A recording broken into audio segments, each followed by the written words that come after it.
Bonjour à tous, aujourd'hui on va parler de l'ordre et du désordre chez Edgar Morin. Dans son livre La méthode, il commence par ces notions-là. On va voir là l'histoire de l'ordre chez les penseurs et les scientifiques. À partir du XVIIIe siècle, en fait, l'ordre était considéré comme étant roi dans l'univers.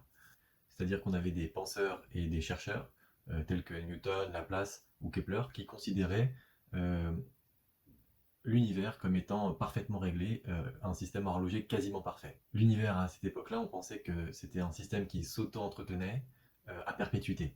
Euh, Également, on pensait voilà, qu'il y avait une sorte d'irrévocable déterminisme qui faisait que l'ordre avait toujours été ainsi, enfin que l'univers avait toujours été ainsi et qu'il le sera toujours. Et on ne se posait pas de questions sur la création de l'univers à la base, le Big Bang, etc. Jusqu'à ce qu'on arrive donc au siècle des Lumières. Et à ce moment-là, on a vu apparaître une idée assez révolutionnaire, c'est le second principe de la thermodynamique. Le fait que l'énergie se dégrade lors de transformations thermiques. L'énergie se dégrade, ça veut dire que lors d'un échange de chaleur, lors de travail, il y a une déperdition qui se fait, et cette déperdition, elle est perdue à tout jamais. C'est un processus, enfin, c'est de la perdition d'énergie irréversible, c'est-à-dire que l'énergie ne sera pas reconvertible en énergie après. Cette déperdition d'énergie fait augmenter l'entropie, donc une notion qu'on a développée à ce moment-là également, l'entropie du milieu. C'est l'augmentation du désordre au sein du système. Néanmoins, dans un système clos, cette entropie ne peut croître que jusqu'à un maximum. Et lorsque ce maximum est atteint, on va avoir un équilibre thermique et un état d'homogénéisation qui va se créer au sein du système. À ce moment-là, le travail n'est plus possible et les possibilités de transformation sont impossibles également. Donc on voit alors apparaître l'histoire du désordre pour la première fois, là où on pensait que l'ordre était roi, que l'ordre dirigeait le monde et que l'univers était ordonné. Donc ça interroge comment se fait-il que dans un endroit aussi ordonné, la notion de désordre puisse apparaître. Alors on a eu des chercheurs, des penseurs, des scientifiques qui ont tenté d'apporter des réponses, dont Clausius et Boltzmann, qui ont beaucoup travaillé sur ce principe de la thermodynamique. Boltzmann, lui, il a tenté l'approche de la probabilité statistique. Pour lui, au vu de l'immense quantité de molécules, d'atomes et de particules qui se trouvent dans l'univers, les configurations les plus probables sont les configurations désordonnées. Et lorsqu'on passe du plus probable au moins probable, c'est là où on a une création d'entropie. Donc lorsqu'on passe du moins probable au plus probable, c'est de la forme organisée vers la forme désorganisée, puisque la forme désorganisée, selon lui, est la forme la plus probable de configuration.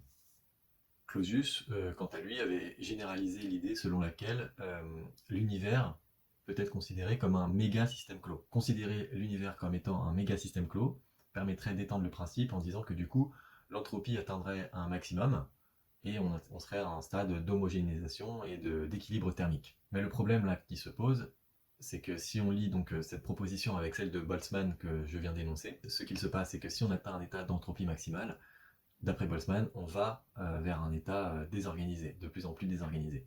Et ça peut pas coller avec la pensée de l'époque.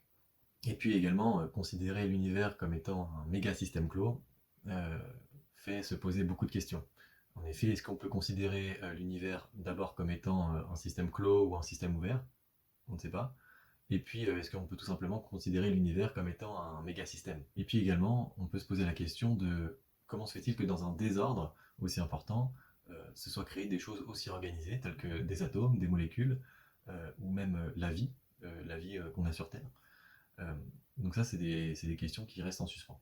On a conservé donc l'idée du second principe de la thermodynamique parce que sur Terre, les applications de cette découverte-là, de ce second principe, étaient tellement intéressantes d'un point de vue scientifique qu'on a préféré donc délaisser ce paradoxe entre l'ordre établi et puis cette notion de désordre qui rentrait pour la première fois en contradiction avec cette pensée-là.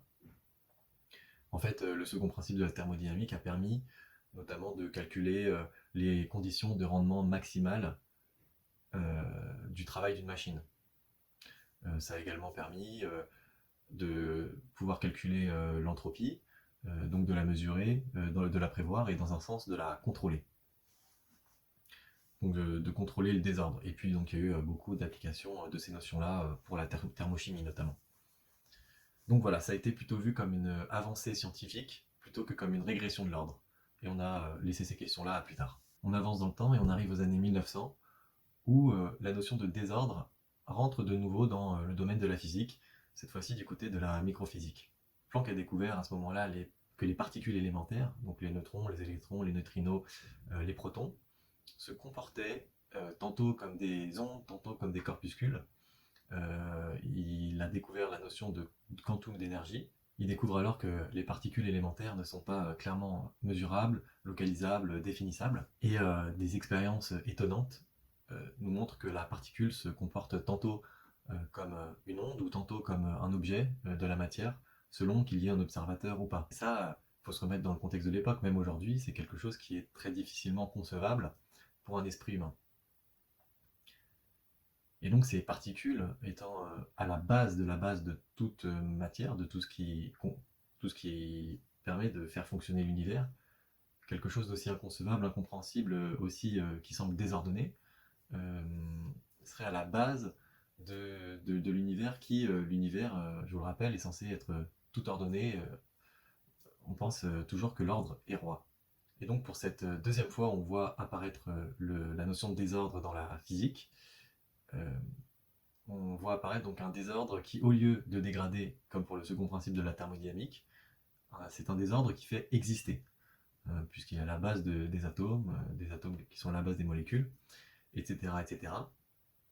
Et pour la seconde fois, on va verrouiller cette incompréhension dans le champ de la microphysique pour éviter que ça ne gangrène tous les autres champs et qu'on se pose trop de questions et qu'on remette euh, en question cette notion d'ordre roi. Et donc on verra dans les prochaines vidéos comment la notion de désordre a été petit à petit acceptée dans les différentes disciplines, et puis ensuite comment Edgar Morin dépasse cette opposition entre ordre ou désordre. Peut-être qu'en fait ordre et désordre sont un seul et même concept.